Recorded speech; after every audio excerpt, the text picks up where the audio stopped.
Hello guys, welcome back to my channel. तो आज का हमारा टॉपिक है एक प्ले जिसका नाम है लुक बैक इन एंगर।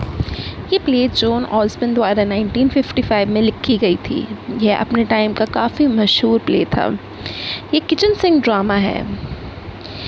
इन तरह के नॉवेल्स में या प्लेज़ में ड्रामाज़ में उन इमोशंस को दिखाया जाता है जो कि रोज़ की आम ऑर्डिनरी ज़िंदगी में दबके रह जाती हैं। इस नावल में इस प्ले में एक कपल की स्टोरी दिखाई गई है। कहानी के मेन कैरेक्टर जिमी पॉटर को एंग्री यंग मैन दिखाया गया है। यह टाइटल वर्ल्ड वॉर सेकेंड की उन आर्टिस्ट और working class British young man के लिए यूज़ किया जाता था। कहानी की शुरुआत में एक छोटे से अपार्टमेंट से होती है जहां हस्बैंड और वाइफ जिमी पॉटर्स और एलिसन पॉटर रहते हैं। उनके साथ जिमी का दोस्त क्लिफ लुइस भी रहता है। क्लिफ और जिमी दोनों साथ मिलकर एक स्वीट स्टॉल चलाते हैं। दोनों की ही वर्किंग क्लास से बिलोंग करते हैं। एलिसन एक रिच और प्रोमिनेंट फैमिली से बिलोंग करती है जो कि जिमी को पसंद नहीं है।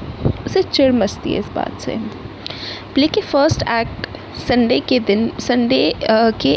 संडे को अप्रैल के महीने में होता है। जिमी और क्लिफ दोनों बैठ के न्यूज़पेपर रीड कर रहे होते हैं और एलिसन कपड़े इस्त्री कर रही होती है।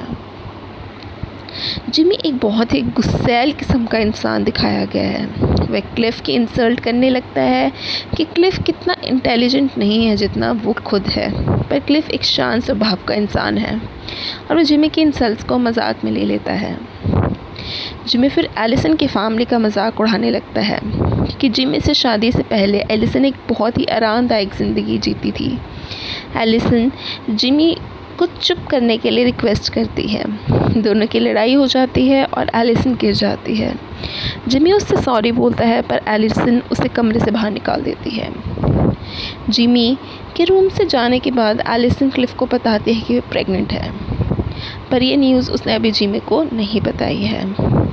जिमी के वापस आने के बाद एलिसन अभी भी कुछ नहीं बताती जिमी को और दोनों एक इंटीमेट गेम खेलने लगते हैं जहां जिमी एक स्टफ बेयर और एलिसन एक टॉय स्क्विरल बन जाती है। इतने में ही एलिसन के फ्रेंड हेलिसन चार्ल्स नाम की दोस्त का फ़ोन आता है जो कि एलिसन को इन्फॉर्म करती है कि वो रहने आ रही है। जिमी को हेलेना बिल्कुल पसंद नहीं है और जिमी और एलिसन की फिर से लड़ाई हो जाती है। गुस्से में जिमी एलिसन को बोलती है कि काश उसका बच्चा हो और उस बच्चे की मौत हो जाए। 2 हफ्ते बाद हेलेना आ जाती है और एलिसन हेलेना अपनी शादीशुदा ज़िंदगी डिस्कस करने लगती है।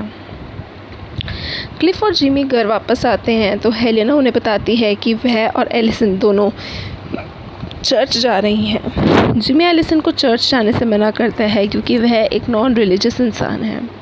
वह एलिसन की फैमिली को फिर से इंसल्ट करता है। हेलेना और जिमी दोनों की बहस हो जाती है। एलिसन और हेलेना दोनों चर्च जाने लगती हैं जिसे देख के अपनी वाइफ पे गुस्सा आता है। हेलेना एलिसन के फादर को फ़ोन करके सब बता देती है कि एलिसन यहाँ कितनी परेशान है।